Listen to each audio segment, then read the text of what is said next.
હે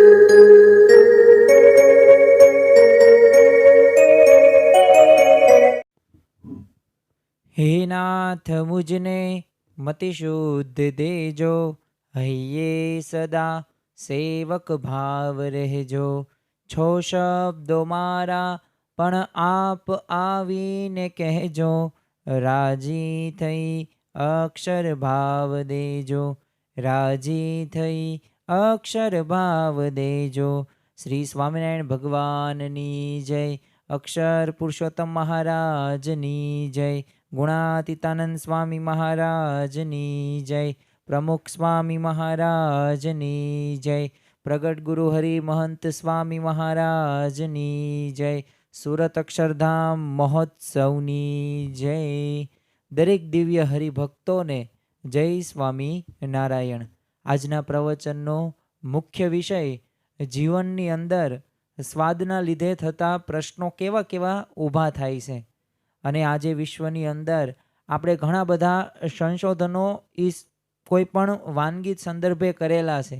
આપણી પાસે આજથી 50 વર્ષ પૂર્વે જે વાનગીઓ હતી, જે વિશિષ્ટતા હતી, તેનાથી આજે અનંત ગણી, એટલે કે તમે દરરોજ નવી નવી આઈટમ પણ આરોગો ને તો પણ વાનગીઓ ખૂટે તેમ નથી.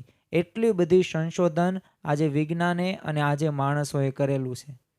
પરંતુ આ જ સંશોધન આપણને છેલ્લે અંતકાળે અને જે આપણું જીવન પસાર થાય છે એમાં દુઃખનું એક કારણ બને છે.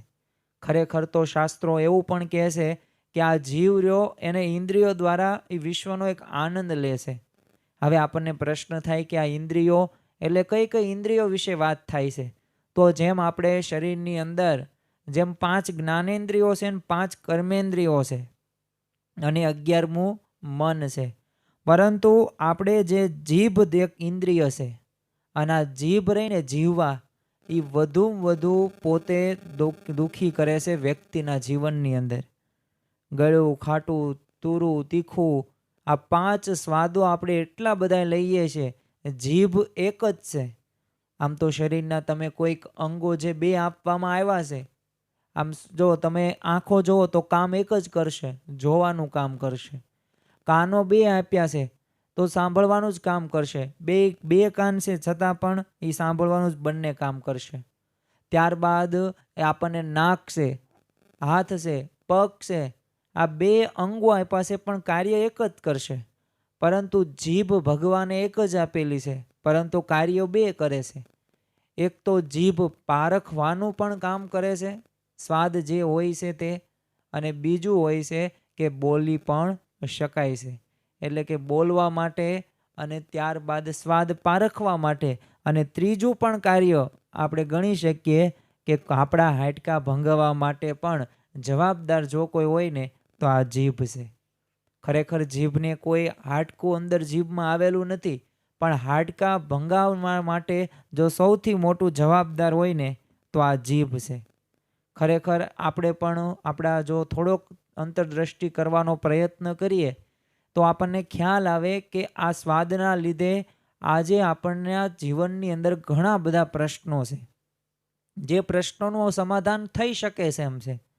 શ્રીમદ ભગવદ્ ગીતાની અંદર પણ શ્રી કૃષ્ણ ભગવાન અર્જુનને આ સ્વાદ બાબતે કહે છે કે યાયા વિહાય કામાન સર્વાનુમાસરતિ નિસ્પૃહ નિર્મનો નિરહંકારસ શાંતિ મધી ગચ્છતિ.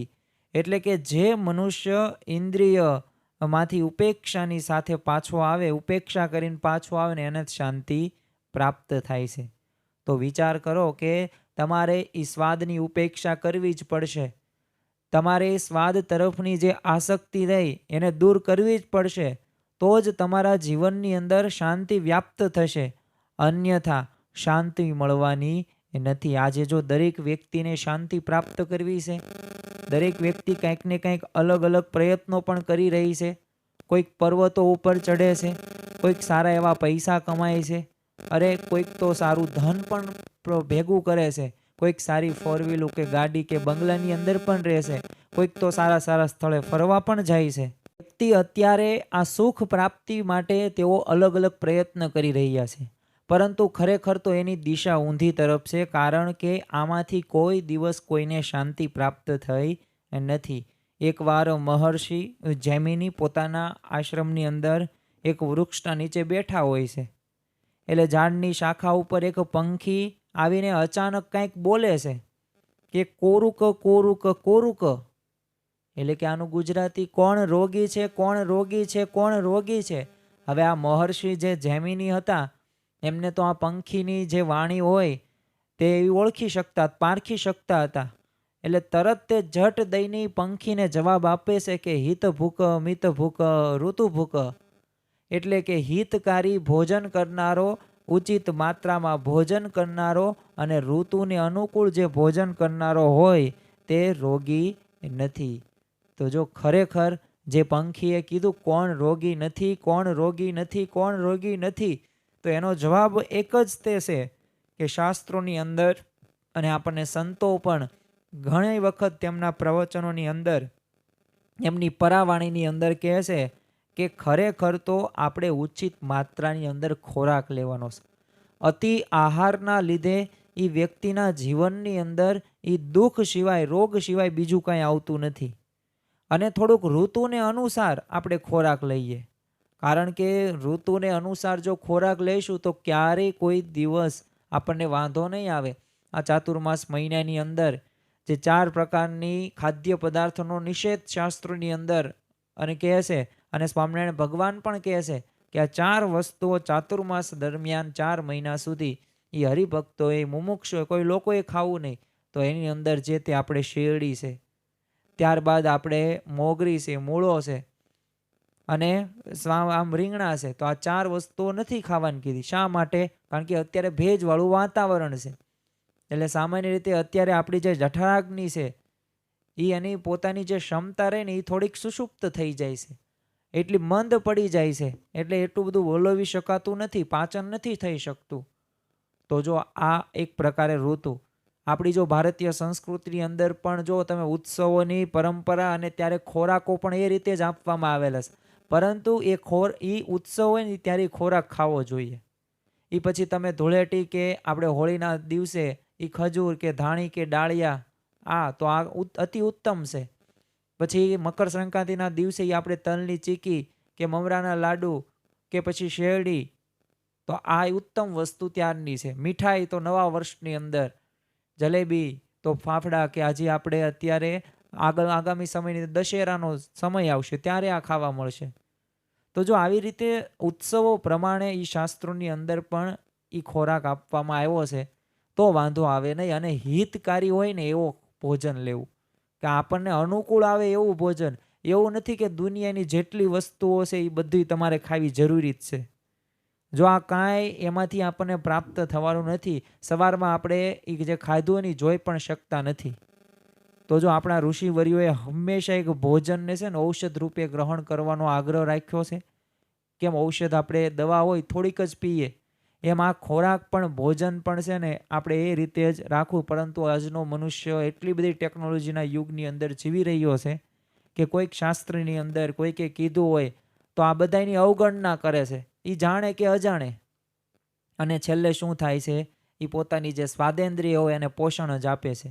એટલે કેટલીક વાર હોટલ કે લારી કે ખાણીપીણી આવા ભોજન માંસાહાર પણ કરી બેઠે છે. અને એના લીધે વધુ પડતી માત્રાની અંદર એ જો આવો ગ્રહણ કરે તો ઘણી વખત અધોગતિ પણ પ્રેરે છે. અનેક પ્રકારના રોગો પણ એને વ્યાપ્ત થાય છે. સ્વાદના લીધે શારીરિક હાનિ પણ એટલી જ થાય છે, કારણ કે શરીર એટલે રોગનું ઘર. પરંતુ જો રોગનું જો મૂળ તમે જુઓ ને તો એ પણ રસાસ્વાદ જ છે. વ્યાધયો રસમૂલકાહ. જે વ્યાધિ એટલે કે જે આપણને ટેન્શન, ચિંતા છે, એનું જો મૂળ હોય ને તો એ મૂળ છે રસ. કારણ કે જેના કારણે ઘણી બધી શારીરિક તકલીફ વ્યક્તિને વેઠવી પડે છે અને રોગ પણ થાય છે. તમે જો અત્યારે હોટલ કે રેસ્ટોરન્ટ કે લારીઓની અંદર બધી જગ્યાએ નહીં, પરંતુ 60 થી 70% જગ્યાએ આ રીતે વાનગીઓ બજારોના લીધે એ સ્વાદિષ્ટ હોય છે, વાત સાચી. પરંતુ એ ઘરે બનાવવાનો પાછો આપણે સમય બચાવીએ છીએ અને બહાર આવી રીતે તૈયાર વાનગીઓ આપણે એમાંથી રસાયણ હોય, પ્રિઝર્વેટિવ હોય, ઓછી થોડીક ગુણવત્તા હોય, ઘી, તેલ ને મસાલાનો લોટ વપરાય છે. સમોસા હોય કે પછી કોઈ પણ તળેલી વસ્તુઓ તમે એ તેલ એ 5-7 નહીં, પણ જ્યાં સુધી એ કઢાઈમાંથી તેલ ખૂટે નહીં ને ત્યાં સુધી તળવામાં આવે છે. એ કાંઈ તમારી માટે સ્પેશિયલ ત્યાં એક્સચેન્જ નથી કરવાનું કે 5 વખત તળાઈ ગયા છે તો પછી હવે 6ઠી 7મી 8મી વખત આપણે નવું તેલનો ઉપયોગ કરીએ. એવું બહાર થતું નથી. તો આપણે સમજવું પડે કે હકીકતની અંદર એ આપણે ખોટું કંઈક, કારણ કે એમાં ઘી, તેલ, મસાલા, લોટ વપરાય એ કાંઈ બધું કાંઈ ગુણવત્તા સભર ન હોય. એને તો જેટલું પણ વધુ એને ફાયદો થાય, પ્રોફિટ, નફો થાય એવું જ બધાય જોતા હોય. એના માટે આયુર્વેદ અખાદ્ય એટલે કે ન ખવાય ને એવું, અને અપથ્ય એટલે કે અહિતકારી જેવા શબ્દો વાપરે છે. એટલે હોટલમાં જો સારી રીતે પીરસવામાં જો આપણને આવતી કોઈ પણ વાનગી હોય એ મોટે ભાગે ભલે ચોખ્ખાઈના નામે આપણે મીંડું જ ગણી શકીએ. એ દેખાય કંઈક અલગ અને હોય કંઈક અલગ. એક ભાઈએ સવારે હવે રેલવે પ્લેટફોર્મ ઉપર છે ને રોજના ક્રમ મુજબ એને કેન્ટીન ખોલી અને એનો વ્યવસાય હતો આ કે કેન્ટીનની અંદર બધું અલગ અલગ પ્રકારના જે ફરસાણો હોય તે વેચવા, પછી કોઈ પણ પડીકા હોય કે પાન માવા આવું બધું વેચવાનું. એટલે અંદર જઈને તે ભાઈએ છે ને જોયું તો ગેસના ચૂલા પર છે ને તેલની કઢાઈમાં એક ઉંદર મરેલો પડ્યો. હવે રાત્રે બન્યું થયું કે ઉંદર એને એમ કે કંઈક ખાવાનું હશે આ કઢાઈની અંદર, એટલે અંદર જોવે છે તો તેલમાં પડી ગયો. બહાર નીકળે એમ શક્ય નહોતો, એટલે એ તો મરી ગયો ને ફૂલીને દડા જેવો થઈ ગયો. અને ભાઈએ શું કર્યું, સવારમાં જ તે જોયું કે ઉંદર છે અને તેલ તો અડધી કઢાઈ જેટલી ભરેલી છે, એટલે પૂંછડી પકડી અને એને નીચવ્યો અને કઢાઈમાંથી બહાર કાઢ્યો અને રોજના ક્રમ મુજબ બસ તળવાની શરૂઆત કરી દીધી. ત્યારે મહંત સ્વામી મહારાજ અને સંતો હરિભક્તો એ જ સમયે રેલવે સ્ટેશન ઉપરથી પસાર થતા અને આ દ્રશ્ય એમને નજર જોયું. અને મહંત સ્વામી મહારાજ સાથે જે હરિભક્તો હતા એટલે એમને ત્યારે મનોમન નક્કી કરી નાખ્યું કે હવે હોટલનું કે ક્યારેય બહારનું જમવું નહીં, એવો નિયમ પણ દ્રઢ લીધો. તો જો આમ આપણને લાગે સામાન્ય વાત છે, પરંતુ વાસ્તવની અંદર 50થી 60% જેટલું આ જ જોવા મળે છે. તો ખરેખર આપણે આ શારીરિક નુકસાન ન પહોંચાડવું હોય ને તો એ માટે આવા નિયમો આપણે પાળવા પડશે. જો આપણને આ સત્પુરુષ અને જે શ્રીજી મહારાજ પણ આપણને આવા નિયમો આપે છે ને તો એ આપણા હિત માટે હોય છે. જો તનની પણ શુદ્ધિ થાય છે ને તો મનની શુદ્ધિ થશે. આનું સંતુલન આપણા જીવનની અંદર હોય ને તો તમે યથાચિતે તમે કોઈ પણ કાર્ય કરી શકો. સ્વાદથી પીડાતો કોઈ માણસ છે ને જમવા બેસે ને તો એ ભાન ભૂલીને જો દાબીને ખાય ને તો એને ઓવર ઇટિંગ કહેવાય, એટલે વધુ પડતું ભોજન. તમે ઘણા બધા એવા વ્યક્તિઓ જોયા હશે સોશિયલ મીડિયાની અંદર તે કે જે ઘણું બધું ખાય છે પછી આફરો ચડે, અને થાય છે શું, તો એ આફરો ચડવાથી એને પોતે હૃદય રોગનો હુમલાઓ થાય છે. એવા અસાધ્ય એવા રોગ થાય છે કે જેનું સમાધાન અત્યારે છે જ નહીં, અને છેલ્લે અંતે એને આંતરડાના ઓપરેશનો કરાવવા પડે, હોજરીના ઓપરેશનો કરાવવા પડે, અને છેલ્લે અંતે તેનું અવસાન પણ પામે છે. આપણને જો મહાભારતમાં કાલીનમાં તે ભીમના સમયથી આજ પર્યત સુધી આ ચાલ્યું જ આવે છે. યોગીજી મહારાજ તો ઘણી વખત જ્યારે પણ આ સ્વાદ વિશે આવે ને ત્યારે કહેતા કે છે ને ટાંકા ભરાણા. ટાંકા એટલે કે જે આપણે ટાંકી હોય એ પાણીની હોય ને તો પહેલાં નહોતું એટલે ભરાણું. તળાવ ભરાણા એટલે કે તળાવ ખાલી હતા તો તળાવ ભરાણા, પણ યોગીજી મહારાજ પછી મર્મથી કે પણ પેટ ન ભરાણા. એટલે કે પેટ ભલે થોડુંક છે પરંતુ કોઈ દિવસ ભરાતું નથી.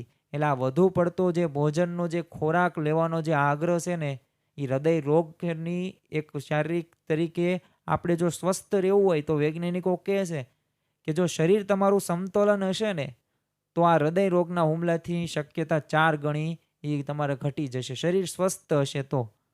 પછી વજન જો જેને વધારે હશે એને કોલેસ્ટ્રોલ ને બ્લડ પ્રેશર ને હૃદય રોગના હુમલા આ બધાની શક્યતા વધી જાય છે. કારણ કે તેના શું કરે છે, તે વધુ પડતું ખોરાક લે છે અને વધુ પડતો વજનના લીધે શક્ય છે. બંગાળના તે ખ્યાતનામ ડૉક્ટર બિધાનચંદ્ર રોય કહેતા કે 80% કરતાં તો વધુ માણસો વધુ પડતો ખોરાક લેવાના કારણે બીમાર પડે છે. તો જો ભૂખ્યા તમે રહ્યો, ઉપવાસ કરો, એકાદશી રહ્યો, એકટાણા કરો તો એનાથી વ્યક્તિઓ મૃત્યુ નથી પામતા જેટલા ખાવાથી પામે છે. બીમાર એ ખાવાથી થાય છે. લોકો ભૂખ્યા રહેવાથી કોઈ બીમાર નથી થતું. અમુકના શરીરની અંદર જેવા તંતુઓ છે ને તો આ ઉપવાસની એકાદશી કરવાથી એ નિર્મૂળ થઈ જાય છે. અંગ્રેજીમાં એક કહેવત છે કે ઈટ નાવ પે લેટર, એટલે કે અત્યારે તમે ખાઈ લો, વળતર પાછળથી ચૂકવજો. એટલે જો અત્યારે આપણે જો સ્વાદેન્દ્રિયને પુષ્ટિ આપવી હોય ને તો તેટલી આપો તમે, કાંઈ વાંધો નહીં. કારણ કે અત્યારે તમારું શરીર છે, ચડતું લોહી છે અને યુવાની છે.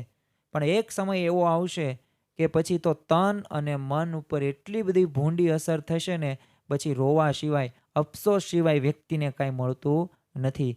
તો છે ને ગુજરાતીની અંદર જેમ કહેવત છે ને કે જાગ્યા ત્યારથી સવાર, એમ આપણને અત્યારથી ખબર પડી ગઈ તો પછી અત્યારે આપણે જાગીને સ્વાદેન્દ્રિય ઉપર આપણે કાપ મૂકવો પડશે, આપણે ચોકડી મારવી પડશે.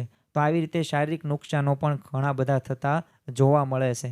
તો એક આપણે પોતે શારીરિક હાનિ કઈ રીતે થાય ને એના વિશે વાત કરી, પણ સાથે સાથે જે આ મનુષ્ય દેહનું ફળ છે કે ભગવાનનું ભજન કરવું, ભક્તિ કરવી અને આત્યંતિક કલ્યાણ કરવું, એટલે કે આધ્યાત્મિક આપણે આગળ વધવાનું છે.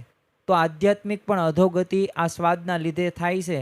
કારણ કે આધ્યાત્મિક માર્ગની અંદર તે તમે જુઓ તો મનુષ્ય જ્યારે પણ પ્રગતિ કરતો હોય ને ત્યારે વચ્ચે એક થાંભલા સમાન આવી જાય છે સ્વાદ, એટલે અવરોધ સમાન થાય છે. તો ઘણી વખત તો એ સ્વાદના લીધે આધ્યાત્મિક રીતે પણ આપણને સુખ આવતું નથી. ઉમરેઠનાથ તે ગંગાદત્ત નામના વ્યક્તિ પોતે હરિભક્ત શ્રીજી મહારાજના અનન્ય, પરંતુ એટલા બધા મહારાજ વિશેના જે સમાગમનું એક વખત એમને વિચાર આવ્યો કે હું સમાગમ કરવા માટે ગઢડા જાઉં અને મહારાજના દર્શન કરું, કથા વાર્તા સાંભળું, એમની સાથે રહું. તો મહારાજની મૂર્તિનો સ્વાદ કરતાં કરતાં એમને એક દાળમાં આંબલીની ખટાશનો સ્વાદ બહુ પ્રિય હતો. એટલે પોતાની સાથે ઉમરેઠથી પોતે આંબલી લઈને આવેલા. હવે થયું એવું કે થોડાક દિવસ સુધી તો શ્રીજી મહારાજનો સમાગમ કર્યો, એનો દીકરો પણ સાથે આવેલો, પરંતુ આંબલી ખૂટી ગઈ. એટલે મહારાજ પાસે જાય છે અને કહે છે કે મારે હવે ઘરે જવાની ઈચ્છા છે, હવે મેં સમાગમ પૂરો કર્યો.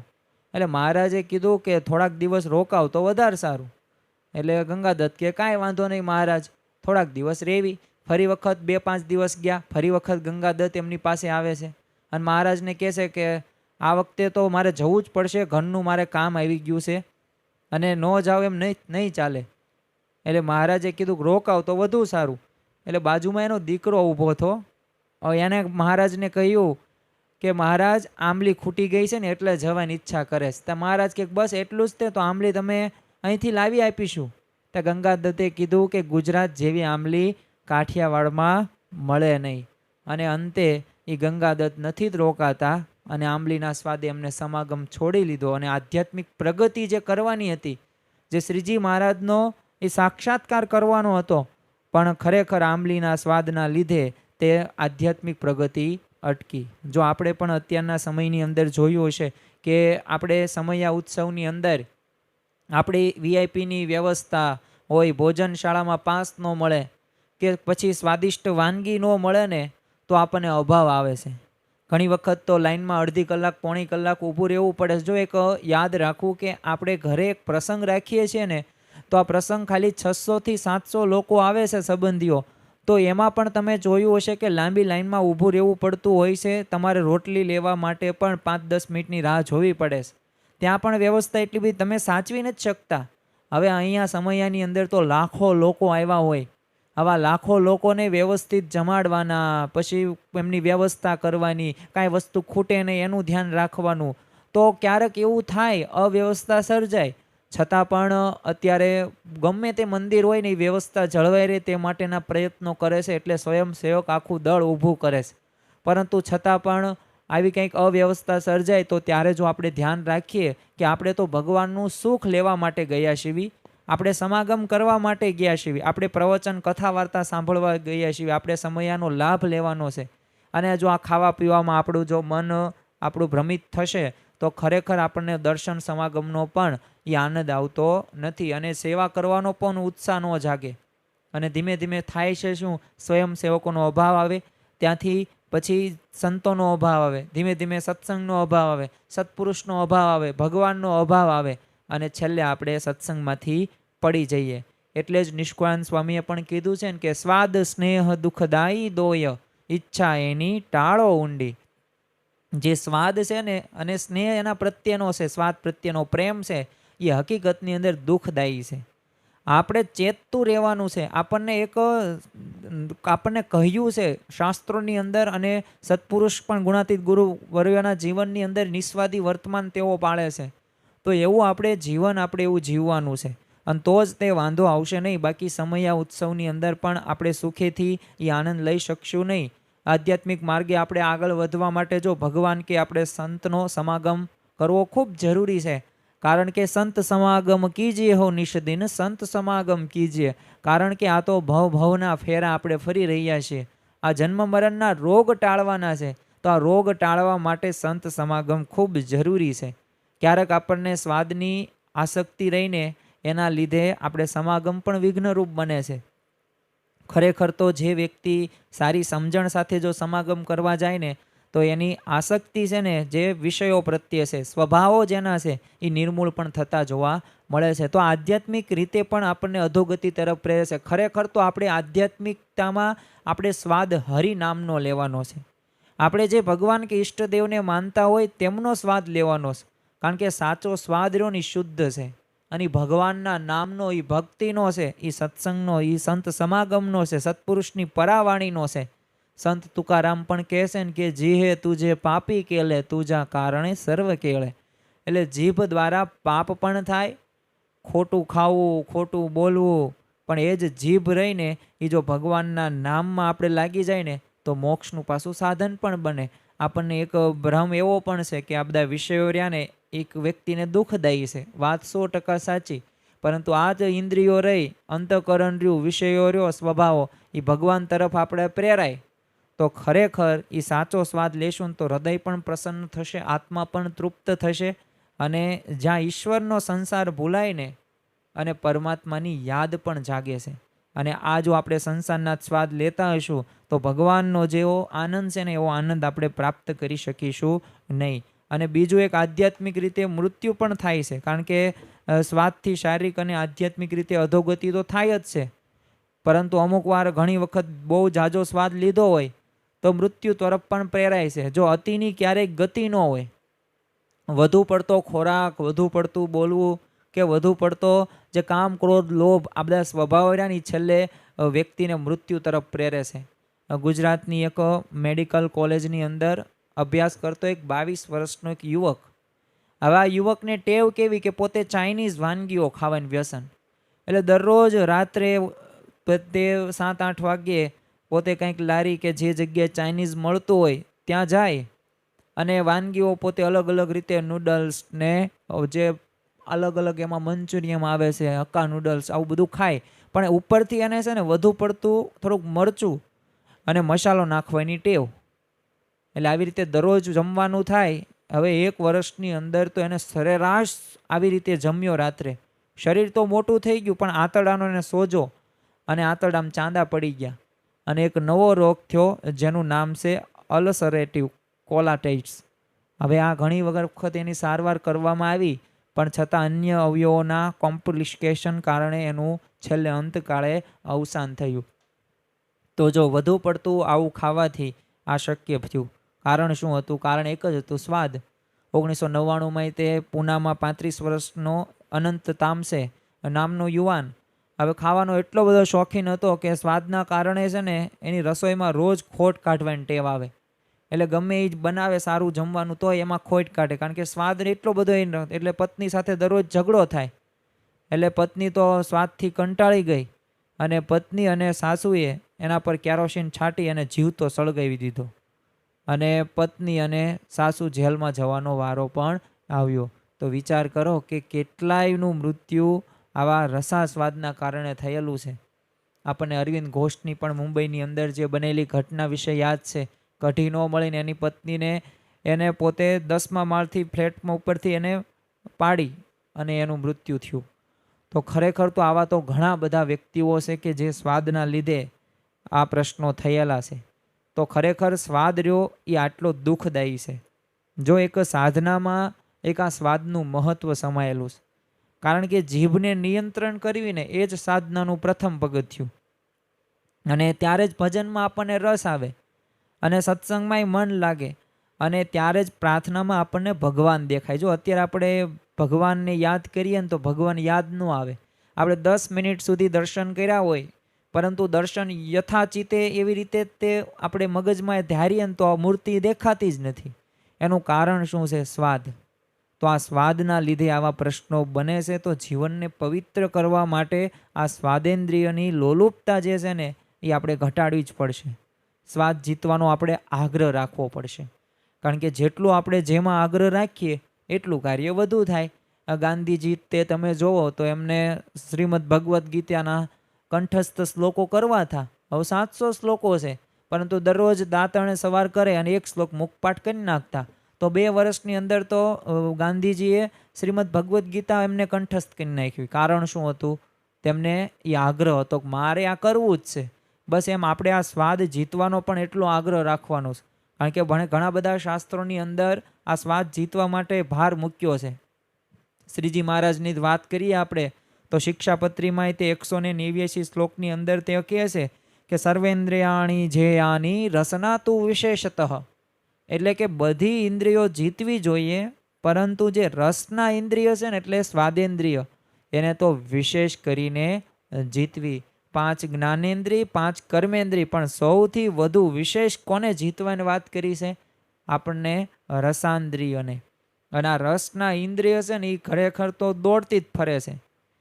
બીજી બધી તો સર્વે ઇન્દ્રિય વશ કરી શકાય, સર્વે તો શું છે મોકળી થઈ જાય, પરંતુ આ રસાન્દ્રિય તો છે ને ફરફર કરે છે. કોઈક જગ્યાએ જેમાં, બીજી જગ્યાએ જેમાં, ત્રીજી જગ્યાએ જેમાં, કંઈક નવું નવું જેમાં ભોજનના લીધે, સ્વાદિષ્ટ વ્યંજનોના લીધે એ ફરતી જ જાય છે. એટલે એને કોઈ સમાધાન કરી શકતું એમ સક્ષમ નથી. પણ હા, વિશેષ કરીને તમે સાધના કરો, અભ્યાસ કરો, પ્રયત્ન કરો તો એ પણ શક્ય છે. વચનામૃત ગરડા અંત્યના તે 38માં જેને સદાય સુખ્યા થવાની ઈચ્છા હોય ને એને તો સ્વાદને જીતવો જ રહ્યો. આની વાત શા માટે મહારાજે કરી? સદાય સુખી આપણે દરેકે થવું છે, દરેકને સુખ શાંતિ પ્રાપ્ત કરવી છે. તો આના માટે જો આગ્રહ હોય ને, જો સમજાઈ ગયું હોય ને તો પ્રયત્નો થાય. સ્વાદ જીતવાના આપણે ઉપાય વિશે વાત કરીએ તો ખરેખર તો દરેકને આ ઉપાયો જો અમલમાં લાવે તો છેલ્લે આપણે સ્વાદ ઉપર જીતી પણ શકીએ. શ્રીજી મહારાજ જ તે પ્રથમ જ તે આપણને કહે છે કે ઇન્દ્રિયોની છે ને થોડોક અતૃપ્તિનો વિચાર કરવાનો છે. જો વિચારથી કોઈ પણ કાર્ય બને છે અને એનાથી જ સફળતા પ્રાપ્ત થાય છે. એટલે જ શ્રીજી મહારાજે વચનામૃત ગઢડા મધ્યના 47માં જણાવે છે કે જેમ પાતાળ સુધી પૃથ્વી ફાટી હોય તેને પાણીએ કરીને ભરવા માંડીએ તે ક્યારેય ભરાય નહીં, તેમ ઇન્દ્રિયો છે તેને ક્યારેય વિષય થકી તૃપ્તિ થઈ નથી અને થશે પણ નહીં. જો અહીંયા મહારાજ આપણને એક ડિસ્ક્લેમર આપે છે, વોર્નિંગ આપે છે કે પાતાળ સુધી પૃથ્વી આમ ફાટી જાય અને તમે આમ પાણીથી ભરવા માંડો ને તો ક્યારેય કંઈ ભરાય નહીં. એમાં છે ને મહારાજે આ ઉદાહરણ દઈને સમજાવે છે કે આ ઇન્દ્રિયો રહીને એ ક્યારેય આ વિષય થકી તૃપ્ત થવાના નથી અને ભવિષ્યમાં પણ થશે નહીં. એટલે આપણે ગમે એટલા પ્રયત્નો કરતા હશું પણ એમ કાંઈ વિષયોમાંથી તૃપ્તિ થવાની નથી. જે આસક્તિ છે એ છે જ તે, પણ હા ભગવાન અને સંતનો એવો આપણે સમાગમ રાખીએ તો પાછું શક્ય છે. પરંતુ આ વિચાર શા માટે કરવો જોઈએ કે આ જે ઇન્દ્રિયો છે એ તૃપ્તિ નથી થવાની, એટલે હું તો ગમે એટલું સારું જમીશ, ગમે એટલું સારા જગ્યાએ ફરવા જઈશ, ગમે તેટલો સારો સ્પર્શ હશે, પણ ક્યારેય એમાં તૃપ્ત નથી થવાનું. એક દાદાનો છે ને દાંત 72 વર્ષની ઉંમરે પડી ગયો, એટલે નીચે પડેલા દાંતને છે ને દાદાએ પુનઃ મોઢામાં મૂકી દીધો અને દાંતને ઉદ્દેશીને દાંતને દાદા સાથે સંવાદ કરે છે. આ દાંતને દાદા શું કહે કે 72 વર્ષમાં મેં તને શું નથી ખવડાવ્યું, તે હવે મોટી ઉંમરે તું દગો દેશો, હજી તો તને એને ઘણું ખવડાવવાનું બાકી છે. જો આ માણસને ખાવાની તૃપ્તિ થવાની નથી, પેટ હજુ સુધી પણ પૂર્ણ નથી થયું, ભલે થોડુંક જ છે પણ એના થોડા કાળમાં છે ને ઓછું પુણ્ય થવાનું છે. ખરેખર તો આપણે જે નક્કી કરી નાખેલું છે કે હજી તો મારે ભોગવવાના બાકી છે, વિષયો હજી ભોગવવાના છે, હજી તો મારી યુવા અવસ્થા છે, હું તો હજી નાનો છું, હવે મારી 55-60 હજી 10-15 વર્ષ હજી હું જીવીશ, પણ આ જો ક્યારેય કોઈ દિવસ આ વિષયોમાં તૃપ્તિ નથી થવાની. એટલે આ વિચાર રાખો. એટલે જ બ્રહ્માનંદ સ્વામીએ કીધું ને કે પેટ હું કે લીએ પાપ કરે સબ, પેટ હિયા સબ વિશ્વ વગોયો, બ્રહ્મ મુનિ કહે આયુ ગઈ પુની, પેટ હજુ નહીં પૂર્ણ હોયો. એટલે કે પેટના લીધે જ બધા પાપ થાય છે. અત્યારે ચોરી તમે જુઓ, ગુનાખોરી જુઓ, પછી અપ્રામાણિકતા જુઓ, અનિષ્ઠા જુઓ. આ કેના લીધે થાય છે? એ આ પેટના લીધે. એટલે પેટ એટલે શું? સારું સારું જમવા મળે, સારું સારી જગ્યાએ ફરવા મળે, એટલે મૂળ મજા આવી પડે. અને આખા વિશ્વએ આને વગોયો છે. અને એટલે જ બ્રહ્માનંદ સ્વામી શું કહે છે કે હજી સુધી એ ખાડો પેટનો પુરાણ્યો નથી. એટલે આવો વિચાર સાથે જો આગળ વધીએ તો સ્વાદ સહેજે સહેજે જીતી શકાય છે. બીજો ઉપાય છે સંયમ. સંયમ એટલે કે નિયમમાં વર્તવું. વચનામૃત લોયાના 8મા વચનામૃતની અંદર શ્રીજી મહારાજ જે જીવવાના થકી જે ઇન્દ્રિયોમાં લોલુપતા છે, જે સ્વાદેન્દ્રિય છે, આને જીતવાનો ઉપાય આપણને દર્શાવે છે કે જે વાનગી જીભને ગમતી હોય તે ન આપવી અને આહારયુક્ત કરવો તો જીવવાની ચંચળતા ટળે. એટલે કે જે વાનગી તમને જીભને ગમતી હોય ને, કે મને ઢોસા બહુ ભાવે, મને તો આખા રીંગણાનું શાક બહુ ભાવે, મને પીઝા બહુ ભાવે, મને બર્ગર બહુ ભાવે, મને મંચુરિયન બહુ ભાવે, તો આ જે તમને ભાવે ને એ આપણે આપવાની જ નહીં. અને બસ આહારયુક્ત જે ખોરાક આપણે જે આપણે એની ઈચ્છા જ નથી ને એવો જમવો. એટલે સહેજે સહેજે છે ને આ કાર્યમાં તમે આગળ વધી જશો. એટલે આ સંયમ છે, કાપ છે. પ્રમુખ સ્વામી મહારાજ પણ ઘણી વખત આ સ્વાદ બાબતે જ્યારે પણ પ્રવચન કરતા ને ત્યારે તેઓ દ્રષ્ટાંત આપીને સમજાવતા હતા કે ખાવા માટે જીવવાનું નથી, પરંતુ જીવવા માટે ખાવાનું છે. જો આ સ્વામી બાપાના થોડાક વાક્યો ઉપર આપણે વિચાર કરીએ ને તો આપણને ખરેખર ખ્યાલ આવે કે આપણે ઘણું બધું છે ને જરૂર વગરનું આપણે ખોરાકમાં લઈએ છીએ. અને આના લીધે પ્રશ્નો થાય છે. અમુક તો એવા પણ હોય છે કે દિવસની અંદર 3 ટાઈમ 5 ટાઈમ 7 ટાઈમ, અરે રાત્રેને તમે 12-1 વાગ્યે પણ જમવાનું દો ને તો ત્યારે પણ પોતે આમ ઘોર નિંદ્રાની અંદર સૂતો હોય ને તો જાગીને જમી લે છે. અમુકને તો એવી પણ ટેવ હોય રાત્રે 2-2 3-3 વાગ્યે જમવાની ટેવ. તો આ ટેવના લીધે છે ને એ વ્યક્તિ હેરાન થતો જોવા મળે છે. ત્રીજો થોડોક ઉપાય આપણે એ પણ કરી શકીએ, થોડોક આપણે અનુલાપ કરીએ, પરિતાપ કરીએ, થોડુંક આપણે અંતરદ્રષ્ટિ કરીએ અને સમજવાનો પ્રયત્ન કરીએ તો ખરેખર ખબર પડે કે આપણે શું કરી રહ્યા છીએ ને શું ભૂલ થાય છે સ્વાદ બાબતે. 29/4/2017 અંદર મહંત સ્વામી મહારાજ અમદાવાદની અંદર વિરાજમાન હતા. હવે રાત્રિ ભોજન વખતે જ તે વિવેક સાગર સ્વામીએ છે ને મહંત સ્વામી મહારાજને એક પ્રશ્ન પૂછ્યો કે આપને ભોજનમાં શું ભાવે? એટલે સ્વામી બાપાએ સાહજિક કીધું કે એમાં કાંઈ મેં વિચાર્યું નથી. વિવેક સાગર સ્વામી સામે કે એમાં કાંઈ વિચારવાનું ન હોય, એ તો ખબર જ હોય ને સ્વામી. એટલે સ્વામી સર શું કીધું, હું છે ને જીભને પૂછીને નહીં પણ પેટને પૂછીને જમું છું. જો આ સ્વામીશ્રી ઈચ્છે ને તો ઘણા બધા પ્રકારના એ વ્યંજનો વાનગીઓ ભોગવી શકે છે, પણ તેઓ લેશ માત્ર પણ જીભને લાડ લડાવતા નથી. અને હું તો વિવિધ ભોગમાં અતિશય આસક્ત થયો છું, તો મને ધિક્કાર છે. જો આવો ભાવ આપણે રાખશો ને આવો અનુતાપ પરિતાપ કરીશું તો જેમ સ્વામીશ્રી નિસ્વાદી વર્તમાન પાળે છે એમ આપણે પણ પાળી શકીશું. મહંત સ્વામી મહારાજ તો સ્વાદ તો છે ને ભગવાનનો લેશે. જો હરિભક્તો સંતોનો સ્વાદ લેશે, દર્શનનો સ્વાદ લેશે, વ્યક્તિગત મુલાકાતનો સ્વાદ લેશે, બસ આ સ્વાદ આપણે લેતા પણ શીખવાનું છે. અને ચોથું જે અગત્યનું મહત્વનું સ્વાદ જીતવાનો ઉપાયની અંદર આવશે નિર્દોષ બુદ્ધિ. બધા ઉપાયમાં છે ને આ સર્વશ્રેષ્ઠ એક માસ્ટર કી છે. હવે સામાન્ય રીતે તમને 10 તાળા આપવામાં આવે તો 10-10ની ચાવી છે ને અલગ અલગ હશે, અને તમને અલગ અલગ આપવામાં આવે તો જ એ તાળું બધું ખુલે અલગ અલગ. પરંતુ તમારી પાસે એક જ ચાવી હોય ને 10 તાળા ખુલી જાય તો કેવું સારું. તો બસ એવી જ આ માસ્ટર કી નિર્દોષ બુદ્ધિ છે. શ્રીજી મહારાજે પણ ઘણા બધા વચનામૃતની અંદર ભગવાન અને સંતને નિસ્વાદી સમજવાથી પોતે પણ નિસ્વાદી થવાય ને આવી વાત કરેલી છે. અને આ વાત આપણે ઘણી વખત સાંભળેલી પણ છે કે આપણે ભગવાન અને સંતને નિસ્વાદી જાણવાના. એને તમે જેવા જાણશો ને એવા તમે બની જશો. અને ખરેખર આ વાત સાચી છે. આપણે એક દ્રષ્ટાંત દ્વારા સમજવાનો પ્રયત્ન કરીએ કે એક નાગર ભક્ત પોતે જૂનાગઢની અંદર રહે. હવે ગુણાતીતાનંદ સ્વામીના રોજ દર્શન કરવા માટે આવે, પરંતુ પ્રશ્ન કેવો, અત્યંત સ્વાદ્યો. એટલે કે ખાવામાં છે ને ગમે તેવું ચાલે નહીં, દરરોજ એના ઘરે કંકાસ હોય, કારણ કે સ્વાદ બાબતે. એટલે આ તો સ્વાદ્યો હતો એટલે સ્વામીને તો ખ્યાલ જ હતો પણ કંઈ કહેતા નહોતા. પરંતુ એક દિવસ સ્વામીની છે ને કથા સાંભળ્યા પછી સ્વામીના ભોજન દર્શન કરવા માટે પાછળ જાય છે. ને એને શું લાગ્યું કે આ તો જૂનાગઢ મંદિરના મહંત છે, એટલે આ તો કેવું સારું સારું જમતા હશે, ચાલો ને જોઈ આવું. જો જેને સ્વાદ પ્રત્યે હોય ને સ્વાદની જે બાબત હોય ને ત્યાં પોગી જ જાય. એટલે આ પોતે ત્યાં જાય છે અને બારીમાંથી જોવે છે. તો ગુણાતીતાનંદ સ્વામી તો પથ્થરમાં હવે એમાં છે ને ત્યારે ચોરમું લીધું. હવે ગયા આગલા દિવસનો જે બાજરાનો રોટલો હોય એને ચોળ્યો, એટલે આને આઘેથી કેવું લાગ્યું કે એ જો ચૂરમું ચોળ્યું, અને પછી છાશ નાખી. એટલે આ ભક્તને શું લાગ્યું કે જો ગુણાતીતાનંદ સ્વામીએ દૂધપાક રેડ્યો અંદર, અને પછી ગુણાતીતાનંદ સ્વામીએ મીઠું માંગ્યું. તો આ ભક્તને આશ્ચર્ય થયો કે આ દૂધપાકને ચૂરમાં મીઠું કઈ રીતે આવે.